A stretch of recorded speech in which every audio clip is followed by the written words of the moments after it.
Abra sua Bíblia na Epístola aos Hebreus.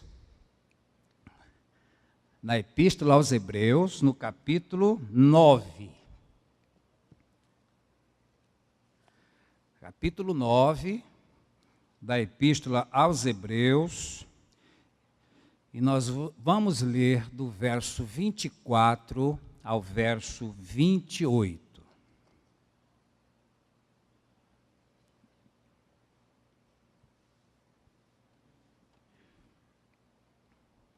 Pois Cristo não entrou num santuário feito por mãos humanas, figura do verdadeiro, mas no próprio céu, para agora comparecer por nós perante a face de Deus. Ele também não se ofereceu muitas vezes como sumo sacerdote que entra no lugar santíssimo de ano em ano com sangue de outro.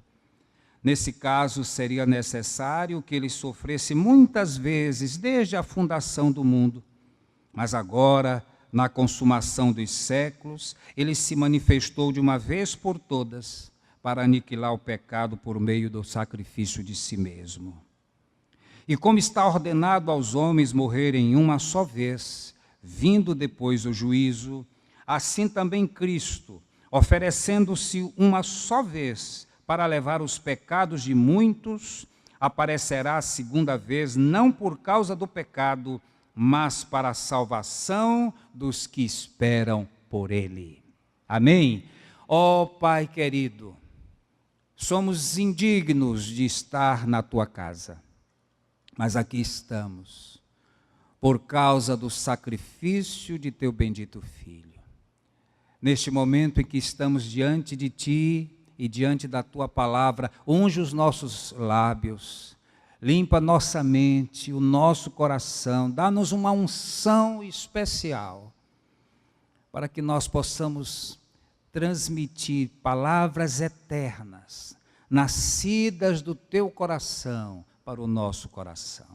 Fala conosco nesta noite, nós oramos agradecidos em nome de Jesus. Amém. Amém. De uma vez por todas. Que expressão linda que aparece não só neste capítulo da Epístola aos Hebreus, mas vai aparecer em outros capítulos, em outros momentos. Uma expressão tão linda, que é a base da nossa reflexão nesta noite. Há muita gente, e inclusive no meio evangélico, que ensina, que prega, que Cristo salva. Mas se você não complementar com outra coisa, você perde a sua salvação. Cristo salva, mas se você não guardar o sábado, você está perdido. Cristo salva, mas se você não fizer tudo certinho, se você tropeçar em algum ponto, você perde a salvação. Cristo salva, mas se você não entregar seu dízimo, você vai para o inferno. Cristo salva, mas se você não praticar boas obras, você vai para o inferno. Então estas coisas eu ouço sempre, e os crentes vivem me perguntando coisas desta natureza. Eu estou até pensando em preparar uma série de sermões para responder as perguntas das minhas ovelhas, que são perguntas que elas querem saber, que elas querem ouvir. E eu quero nesta noite falar da segurança do salvo, a segurança do sacrifício de Jesus. Porque o texto de Hebreus, este texto que eu acabo de ler, faz menção do sacrifício de Cristo. Olha, no Velho Testamento, a figura do sacerdote ou do sumo sacerdote, ele entrava, as pessoas não tinham acesso no templo a um lugar que era chamado de lugar santíssimo, ou santíssimo lugar. Uma grossa cortina separava o santíssimo lugar do lugar santo.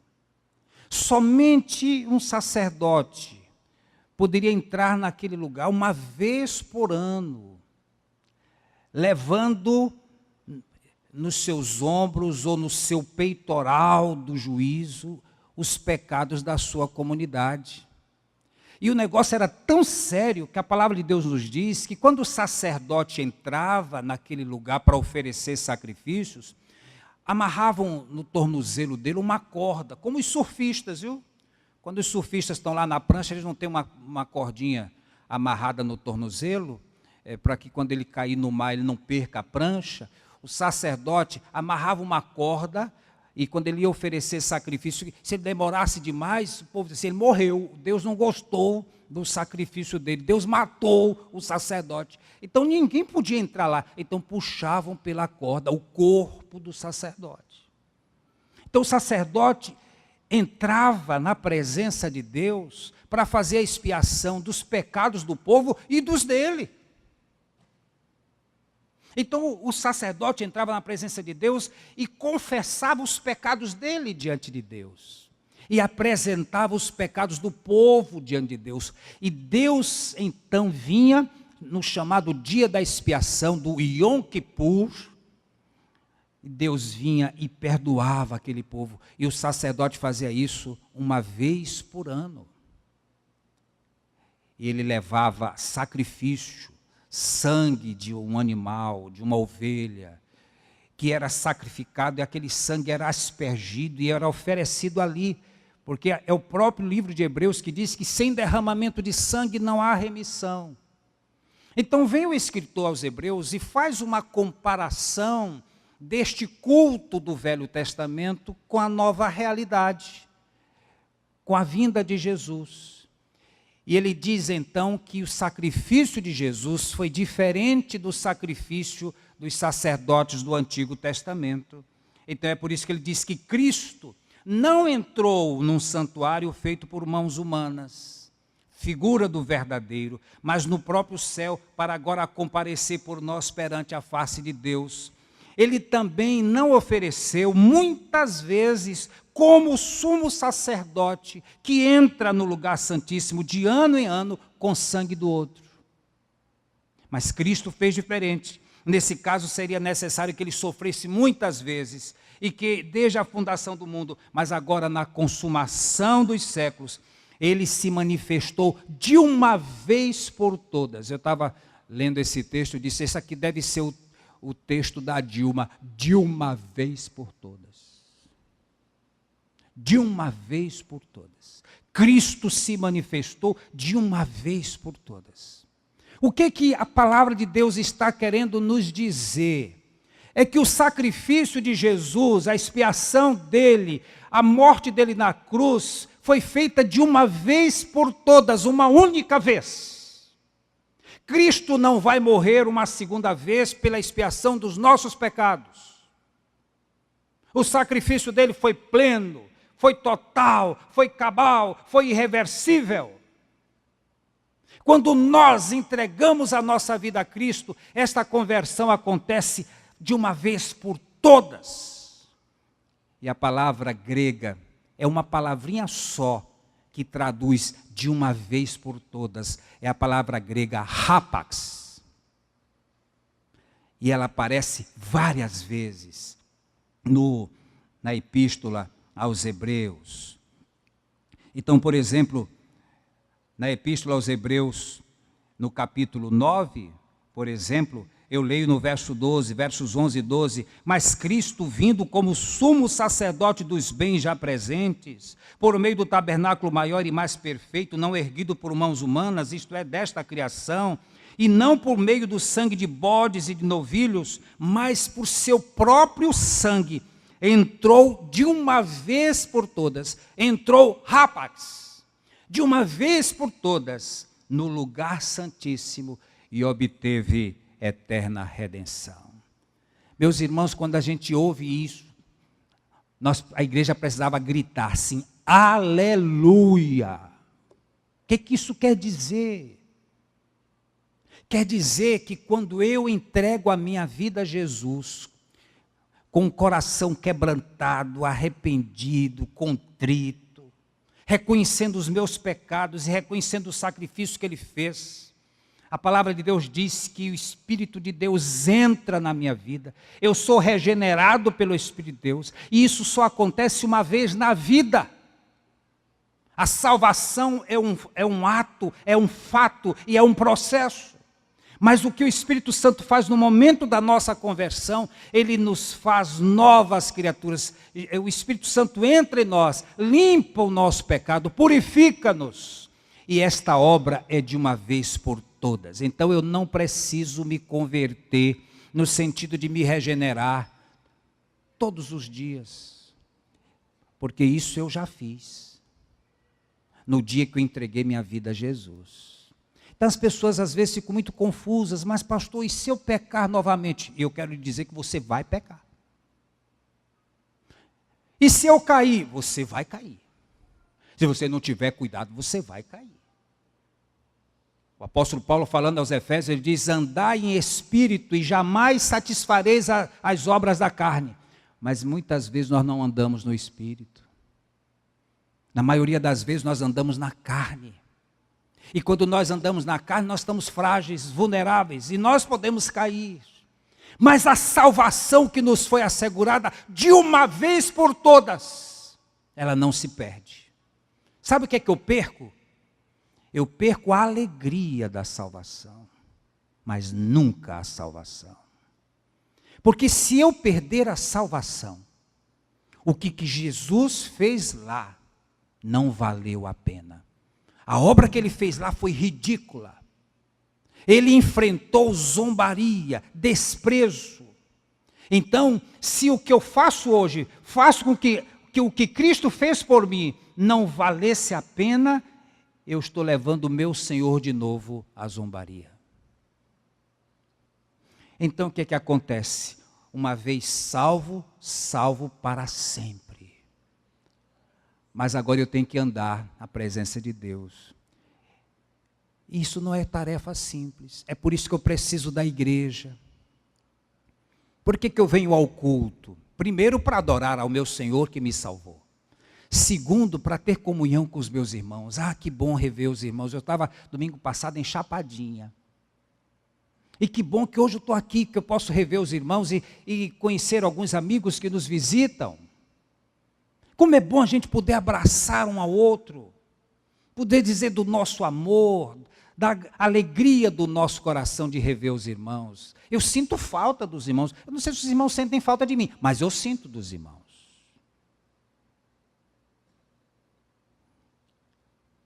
Nós precisamos da igreja. E o salvo precisa se reunir com os outros salvos. No momento de gratidão, de adoração. Ah, pastor, eu não preciso da igreja, eu posso ser crente em casa? Pode. Pode. Mas você perde a alegria da comunhão com os outros. Você perde a alegria da salvação. Você perde, às vezes, de estar aqui, de ouvir uma palavra de Deus para o seu coração. E se você não veio, você perdeu aquela palavra de Deus. Porque você ficou em casa. Não, mas eu posso ouvir a pregação e aqui em nossa igreja nós vamos ter os cultos transmitidos ao vivo. A nossa eficiente equipe de mídia está criando uma rádio web. E nós vamos criar os cultos transmitidos ao vivo. Aí você diz, eu não preciso ir, eu fico em casa. Você fica em casa na sua rede, na sua cama, olhando pelo televisor de 50 polegadas, mas você perde esse momento aqui, de apertar a mão do seu irmão, de abraçar seu irmão. Nós precisamos uns dos outros. Essa é uma história antiga. O pastor foi visitar um irmão faltoso, um irmão que não estava mais indo à igreja. E aquele irmão tentando se justificar. E era período assim de festa junina, né? Na época que eu era mais jovem, na rua onde eu morava, lá na Coab, na VP11, casa 8. Os moradores da rua faziam aquelas fogueiras em São João, e a gente ficava ali sentado, naquela época podia sentar, não tinha bandido na rua para assaltar a gente sentava ali em volta da fogueira, cada casa fazia sua fogueirinha, nós também fazíamos, e a gente comia milho, assado, tinha canjica, colocava umas bandeirinhas, e a gente brincava ali na rua e tal.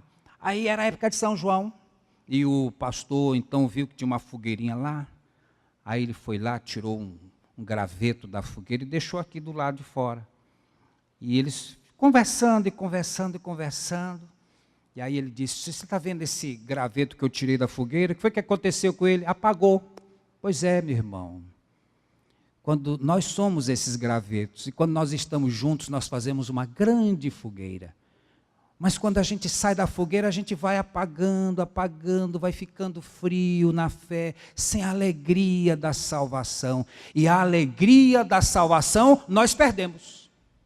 É por isso que o salmista diz, restitui-me a alegria da salvação. Quando nós pecamos contra Deus, a gente fica triste. Porque o crente que peca contra Deus e se alegra, ele não é um salvo. O crente, quando peca, ele se entristece. Ele fica abatido. Ele olha para o chão, coração pesado, perde a alegria. Aí o salmista diz, Senhor, restitui a alegria da minha salvação. Salvação você não perde, mas a alegria você perde. A alegria de servir a Deus. A alegria de estar trabalhando para o Senhor. Ah, que coisa boa, que alegria é servir a Deus. Por isso que o salmista diz, servir ao Senhor com alegria. Mas, meus irmãos, há muita gente que não conhece, não tem essa experiência. O pastor, conversando com um jovem na igreja, disse, meu jovem, eu queria vê-lo integrado no exército do Senhor. E o jovem olhou para o pastor e disse, mas pastor, eu já faço parte do exército. Eu já faço parte do exército do Senhor. Ele disse, mas como? Eu só vejo você aqui na Páscoa e no Natal. Ele disse, é porque eu sou do serviço secreto. Eu tenho a impressão que aqui em nossa igreja tem muita gente do serviço secreto, do exército do Senhor. A gente só vê em ocasiões especiais. Meu irmão, pelo amor de Jesus Cristo, integre-se. Sirva aquele que o salvou na cruz, e essa obra foi plena, total, completa, irreversível. Porque Jesus não poderia entrar uma vez por ano, levando sangue alheio. Ele levou o seu próprio sangue, nos diz a Bíblia. E ele levou o seu próprio sangue e entrou no santíssimo lugar, e tendo efetuado tão grande salvação. Então ele me salvou. Ninguém tira esta salvação. O diabo não tem poder para isso. A única coisa que o diabo pode fazer é me afastar do meu Senhor, me tirar do foco e me fazer cair, mas eu levanto de novo.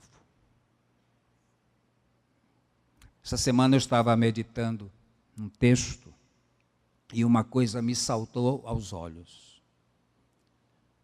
E eu descobri que cada vez que você tentar se aproximar mais de Deus, cada vez que você tentar ter mais comunhão com Deus, mais você sofrerá ataques do inimigo.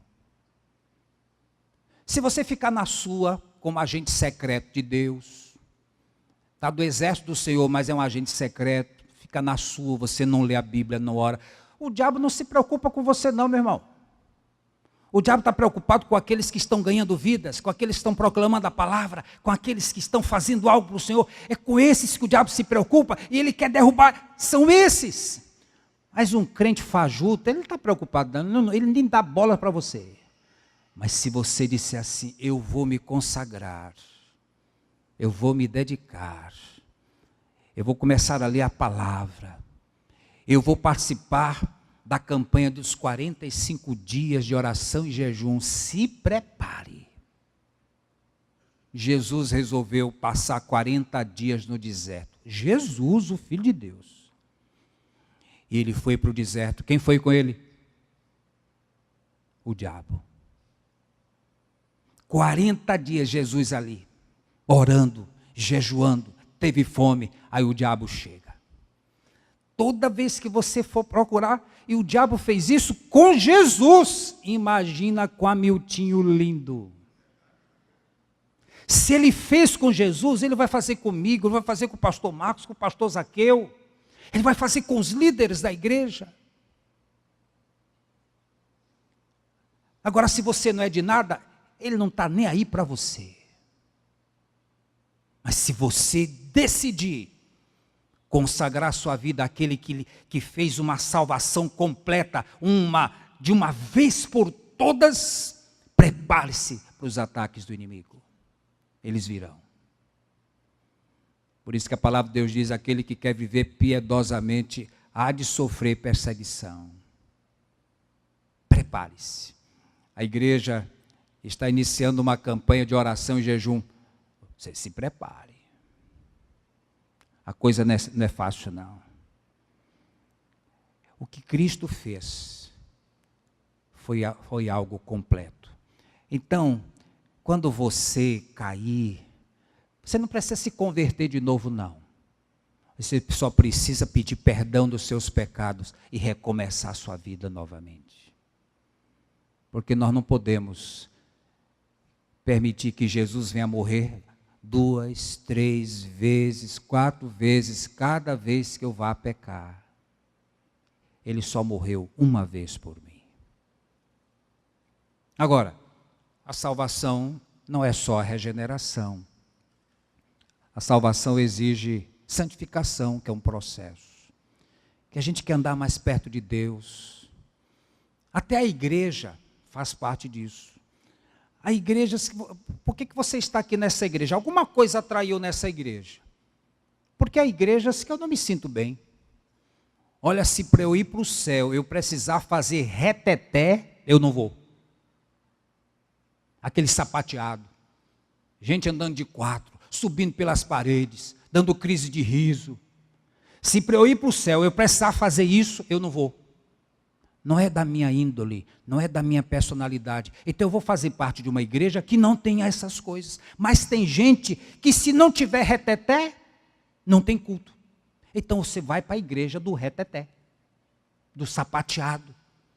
Que os cultos parecem macumba, candomblé, que as pessoas ficam girando lá na plataforma.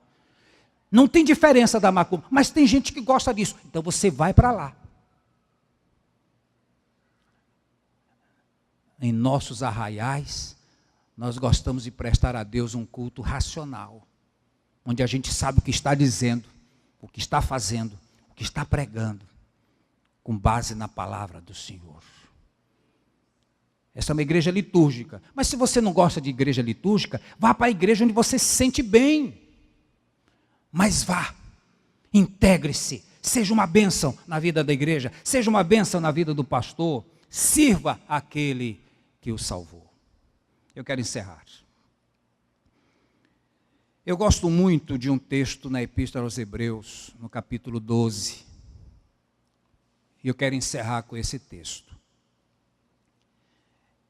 E os 2 primeiros versículos, que eu sei de cor. Eu gosto tanto que eu sei de cor. Portanto, também nós, visto que estamos rodeados de uma tão grande nuvem de testemunhas, deixemos todo o pecado, todo o embaraço e o pecado que tenazmente nos assedia e corramos com perseverança a carreira que nos está proposta, olhando para Jesus, o autor e consumador da nossa fé, o qual, pela alegria que lhe estava proposta, suportou a cruz, desprezando a vergonha que sofreu e está sentado à direita do trono de Deus.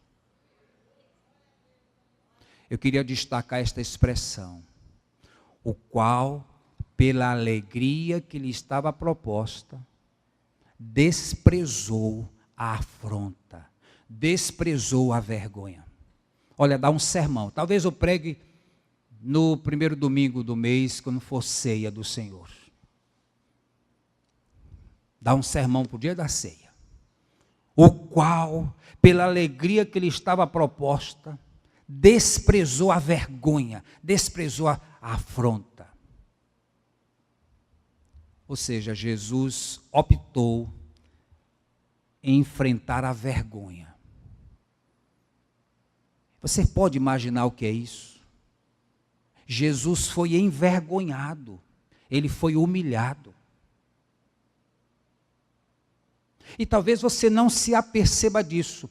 Quando Jesus estava lá na cruz, a gente vê nos quadros, né, Jesus lá na cruz, tem uma tanguinha cobrindo. Esquece a tanguinha, porque ninguém ia pintar um quadro de Jesus, ele despido totalmente. Mas Jesus está lá despido totalmente.